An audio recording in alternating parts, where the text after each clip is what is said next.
जय जगन्नाथ दर्शक बंधु राति रे शोइबा समय आमे अनेक प्रकार स्वप्न देखि थाउ ताहले आज आमे आलोचना करिबा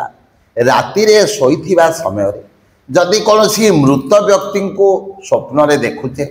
किंबा मृत व्यक्ति जनक आपणक सहित कथा होचंती किंबा परिवार वर्गंक सह बसी से हस खुशी रे कथा होचंती जदि एभली स्वप्न राति रे शोइथिबा समय आमे देखुचे ताहले मने रखंतु से ही मृत व्यक्ति आशीर्वाद पितृलोकंकर कृपा निश्चित भाव रे आपणक उपरे अछि तार फलस्वरूप आपणकर अटकिथिबा कार्य सफल हेबो आपणकर बहुदिन जदि कौनसी कार्य करबा पई चाहुचंती जदि सेथिरे नानादी बाधा विघ्न उपजुची ताले सही बाधा विघ्न दूर होई निश्चित भाव रे आपणकर कार्य सफलता मिलिबो निश्चित भाव रे आपणकर कार्य सफल हेबो। द्वितीयतः राति रे सोइथिबा समय रे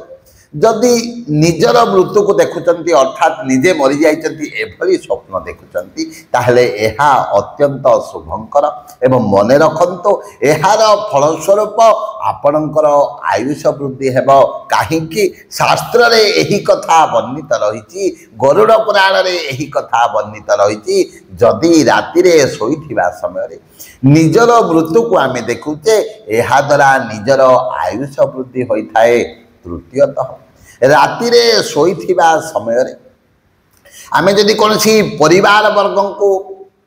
मरी जाइथिबार स्वप्न रे देखुचे किंबा से जीवित अछंती तांको मृत बोली देखुचे ताहले मने रखंतो तांकर आयुष वृद्धि हेबो। एवं अन्य गोटिए कथा जदि राति रे सोइथिबा समय रे आपण देखुचंती जे आपण मंदिर को जाइचंती मंदिर रे बसी भजन कीर्तन करूचंती किंबा गहली चहली लागिची एभली जदि स्वप्न देखुचंती ताहले आपण ता परदिन सकाळे मंदिर को जाई